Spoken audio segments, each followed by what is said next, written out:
Hello and welcome. Today, we're going to take a closer look at one of the most important chapters in India's freedom struggle, the civil disobedience movement. We're going to explore what that idea of freedom really meant to the millions of people who joined the cause. You know, when you first look at it, the movement seems like this single, massive wave of protest against the British, with everyone united. But if you look just a little closer, you start to see that there were many different currents flowing just beneath the surface. And that really gets us to the heart of the matter, doesn't it?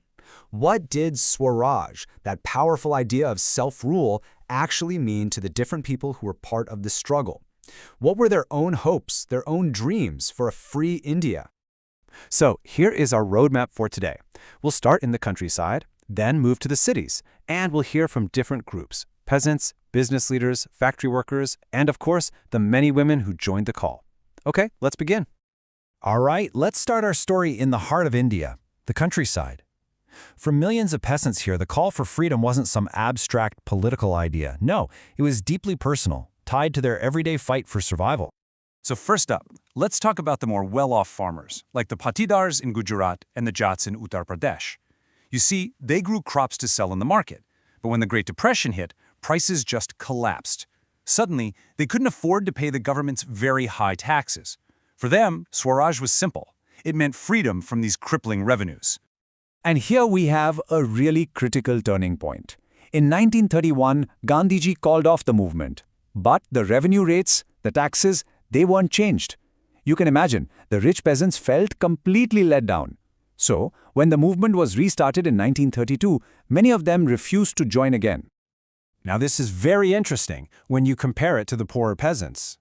Most of them didn't own the land they farmed. They were tenants who paid rent to landlords. The Depression hit them hard too, making it impossible to pay that rent. So for them, Swaraj meant something very different. Their dream was a no-rent campaign, where their debts would just be forgiven. This put the Congress in a very difficult position. You see, if they supported the poor peasants' no-rent campaigns, they were worried they would lose the support of the rich peasants and the landlords. Because of this hesitation, the relationship between the poor peasantry and the Congress, well, it was always on uncertain ground. Okay, so now let's leave the countryside and head into the cities. The call for Swaraj was heard here too, but it sounded very different to two other important groups, the powerful industrialists and the industrial workers. You have to understand, by this time, Indian merchants and industrialists like Purushottam Das, Thakur Das, and G.D. Birla were becoming very powerful. For them, Swaraj was all about business. They wanted an India where their own industries could grow, free from British economic policies that held them back. And to make this happen, they really backed the movement. They gave financial aid and were very active in boycotting foreign goods. I mean, it made perfect sense. Every imported item they refused to sell was a potential win for Indian industry. But, and this is a really big but, as the big industrialists got closer and closer to the Congress, another group, well, they started to keep their distance. And that was the industrial working class. For the most part, they stayed aloof from the movement. So why was that? Well, the Congress was very reluctant to include the workers' demands for better wages and working conditions in its program. They were worried that it would upset the industrialists, who were providing so much funding, and that it would divide the freedom struggle. So while some workers did participate, it was never on a very large scale. Now we come to something truly remarkable about this movement, the large-scale participation of women.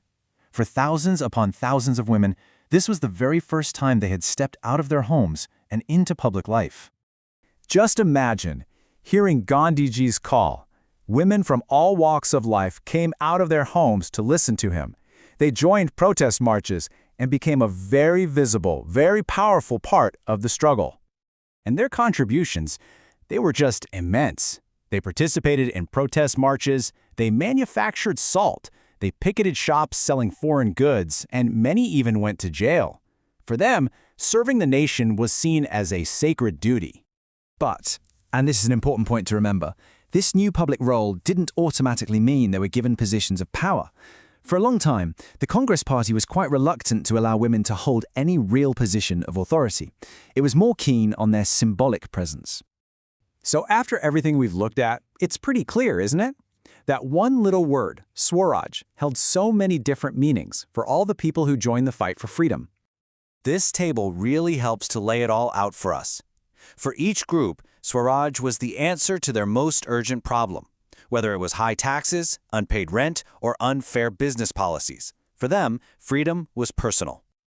And this is the paradox, you see. This incredible diversity of dreams was the movement's greatest strength. It's what brought so many people together. But it was also a source of tension. When the dreams of one group clashed with another's, that unity could, and sometimes did, break down. So the real takeaway here is this. The civil disobedience movement wasn't just one single story. It was more like a collection of many stories all coming together. And it was through this complex, sometimes messy, but ultimately beautiful process that a nation of many voices, all dreaming of freedom, truly began to emerge.